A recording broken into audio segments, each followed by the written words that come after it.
அனைவருக்கும் வணக்கம். Welcome to Vaigai academy. நாளைக்கு குரூப் 4 எக்ஸாம் எழுத போகிற அனைவருக்கும் நம்முடைய சேனல் சார்பாக வாழ்த்துக்களை தெரிவித்துக் கொள்கிறோம். இந்த வீடியோவில் நம்ம என்ன பார்க்க போகிறோம் அப்படின்னா, கேள்வித்தாள் கடினமாக இருந்துச்சுன்னா அந்த சூழ்நிலையை நம்ம எப்படி கையாளுறது அப்படின்றத பற்றி தான் பார்க்க போகிறோம். நம்ம நல்லா தான் படிச்சிருக்கிறோம். 95% சிலபஸை கம்ப்ளீட் பண்ணிட்டோம். இருந்தாலும் கேள்வித்தாள் கடினமாக இருக்கிற மாதிரியே ஒரு ஃபீல் ஆகுது. கொஸ்டின்ஸ் கன்ஃபியூஸ் பண்ணுற மாதிரியே கேட்டிருக்கிறாங்க. டோட்டலாக கொஸ்டின் பேப்பர் கொஞ்சம் டஃப்பாக இருக்கிற மாதிரி தெரியுது அப்படின்னா நமக்கு ஆட்டோமேட்டிக்காக ஒரு சின்ன பதட்டம் வரும். அந்த பதட்டத்திலேருந்து நம்ம எப்படி மீண்டு அந்த கொஸ்டின் பேப்பரை நம்ம வெற்றிகரமாக ஆன்சர் எழுதி முடிக்க முடியும் அப்படின்றத பற்றி தான் நம்ம இந்த வீடியோவில் பார்க்க போகிறோம். ஓகே, இதுக்கு ஒரு சின்ன நிகழ்வு இருக்குது. 2012 ஒரு குரூப் 4 எக்ஸாம் நடந்தது. 7/7/2012. அதுக்கு முன்பு வரை நடந்த எக்ஸாம் எல்லாத்துலேயுமே பார்த்திங்க அப்படின்னா ரொம்ப ஈஸியாக இருக்கும். அதாவது பொது தமிழில் சேர்த்தெழுதுக 5, பிரித்தெழுதுக 5, பொருள் தருக 5, அகரவரிசையில் எழுதுக 5, இந்த மாதிரி 20 டாப்பிக்கில் 5 கொஸ்டின் கேட்டிருப்பாங்க. எல்லாருமே 80 கொஸ்டின் அடிச்சிருவாங்க. நல்லா படித்தவங்க மட்டும் 95 கொஸ்டினுக்கு மேலே அடித்து பாஸ் பண்ணுவாங்க. அதே போல் தான் பொது அறிவிலையும் சிங்கிள் லைன் கொஸ்டின் 80 கொஸ்டின் வரைக்கும் இருக்கும். கொஞ்சம் பெரிய பெரிய கொஸ்டின் கன்ஃபியூஸ் பண்ணுறது மாதிரியான கொஸ்டின் ஒரு 20 கொஸ்டின் இருக்கும். அந்த பழைய மெத்தட், அது 2012க்கு முன்பு இருந்த பழைய மெத்தடு. அந்த 7/7/2012 நடந்த எக்ஸாமுக்கு டிஎன்பிசி தலைவராக நட்ராஜ் அப்படின்ற ஒரு ஐபிஎஸ் ஆஃபீஸர் இருந்தார். அவர் கண்டிப்பாக எக்ஸாமில் மாற்றங்கள் கொண்டு வருவோம் அப்படின்றத சொல்லியிருந்தார். படித்தவங்க எல்லாருமே அந்த பழைய மெத்தடில் தான் படித்தாங்க. எக்ஸாம் பார்த்திங்க அப்படின்னா புது மெத்தடில் நடந்தது. புது மெத்தட்னா என்னென்னா, இப்போ இருக்கிற கொஸ்டின் பேப்பர் மாதிரி.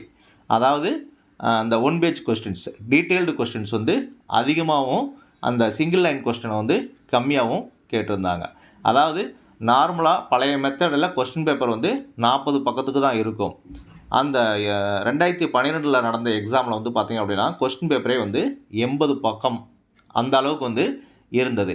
எல்லாருமே பழைய மெத்தடில் படிச்சுட்டு திடீர்னு ஒரு புதுசாக ஒரு கொஸ்டின் பேப்பரை கொடுத்து எழுத சொல்கிறது மாதிரியான ஃபீலிங்ஸ் தான் அப்போ எழுதின தேர்வர்களுக்கு இருந்தது. அப்போ நல்லா படித்தவங்க எல்லாருமே ரொம்ப கொஸ்டின் பேப்பர் கஷ்டமாக இருக்குது, ஒரு வேளை நம்மளால் முடியாதோ அப்படின்னு ஃபீல் பண்ணாங்க. இதில் நம்ம தெரிஞ்சுக்க வேண்டியது என்ன அப்படின்னா, கொஸ்டின் பேப்பர் ஈஸியாக இருந்தாலும் கஷ்டமாக இருந்தாலும் நமக்கு எந்த பிரச்சனையும் கிடையாது. இப்போ நம்ம நல்லா படிச்சிருக்கிறோம். நம்மள மாதிரியே தான் எல்லாருமே நல்லா படிச்சிருப்பாங்க. சில பேர் பாதி படிச்சிருப்பாங்க, சில பேர் படிக்காமல் எக்ஸாம் எழுத வந்திருப்பாங்க. ஈஸியாக இருந்தாலும் கஷ்டமாக இருந்தாலும் எல்லாருக்குமே ஒரே மாதிரி தான். இப்போ 2 நபர் இருக்கார், ரெண்டு நபருமே நல்லா படிச்சிருக்காங்கன்னா அந்த கடினமாக உள்ள கொஸ்டின் பேப்பர் 2 பேருக்குமே கடினமாக தான் இருக்கும். யாராவது ஒரு ஆளுக்கு ஈஸியாக இருக்குமா அப்படின்னு கேட்டால் கண்டிப்பாக இருக்காது. 2 பேருக்குமே அந்த கொஸ்டின் பேப்பர் கடினமாக தான் இருக்கும். அதே போல் நம்ம கூட 10 லட்சம் பேர் எக்ஸாம் எழுதினாலும் 10 லட்சம் பேருக்கும் அந்த கொஸ்டின் பேப்பர் கடினமான கொஸ்டின் தான். அதே போல் கொஸ்டின் பேப்பர் ரொம்ப ஈஸியாக இருந்துச்சு அப்படின்னா அந்த 10 லட்சம் பேருக்கும் அந்த கொஸ்டின் பேப்பர் ஈஸியான கொஸ்டின் தான். ஆக்சுவலாக சொல்ல போனோம் அப்படின்னா கொஸ்டின் பேப்பர் கடினமாக இருக்கிறது தான் நல்லா படித்தவங்களுக்கு நல்லது. ஏன்னா கொஸ்டின் பேப்பர் ஈஸியாக இருந்துச்சு அப்படின்னா கொஞ்சம் அந்த கன்ஃபியூஸ் ஆனவங்க கூட, அதாவது இந்த பாதி படிச்சிருப்பாங்க இல்லையா, அவங்க கூட வெற்றி பெறதுக்கான வாய்ப்புகள் இருக்குது.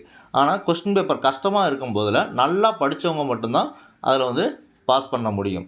அதனால் கொஸ்டின் பேப்பர் கஷ்டமாக இருந்துச்சுன்னா அந்த இடத்துல பதட்டமோ கன்ஃபியூஸோ ஆகாமல், கொஸ்டின் பேப்பர் நமக்கு கஷ்டம்னா நம்ம கூட எக்ஸாம் எழுதுகிற 20 லட்சம் பேருக்கும் கஷ்டம்தான் அப்படின்னு நினச்சிக்கிட்டு நம்ம அந்த கொஸ்டின் பேப்பரை நம்மளால் அன்னைக்கு நம்ம பெஸ்ட்டாக கொடுக்க முடியுமோ அந்தளவுக்கு நம்ம கொடுத்து அந்த எக்ஸாமை வெற்றிகரமாக எழுதி முடித்தோம் அப்படின்னா கண்டிப்பாக நமக்காக ஒரு கவர்மெண்ட் ஜாப்பு காத்துட்ருக்கு. நன்றி, வணக்கம். மீண்டும் ஒரு நல்ல வீடியோவில் சந்திப்போம்.